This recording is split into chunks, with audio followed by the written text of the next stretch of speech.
Fuqarolar xavfsizligini ta'minlash, ayniqsa qishki mavsumda xalqaro magistral yo'llarda harakat xavfsizligini oshirish maqsadida Toshkent viloyatidagi Navoiy hamda Qoraqalpog'iston Respublikasidagi Dovud Ota chegara blokpostlarida profilaktik tadbirlar tashkil etildi.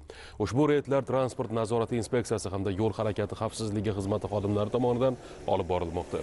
Jarayonda xalqaro yo'nalishlarda yo'lovchi tashish bilan shug'ullanayotgan avtobus va minivan avtomobillarining texnik holati, yo'lovchi tashish xavfsizligiga oid talablarga rioya etilishi tekshirilmoqda.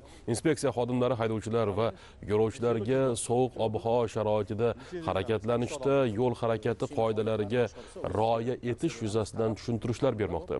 Maxsus ruxsatnomasiz litsenziya va boshqa talablarga zid ravishda yo'lovchi tashish bilan shug'ullanayotganlarga nisbatan qonunchilikda belgilangan tartibda choralar ko'rilyapti.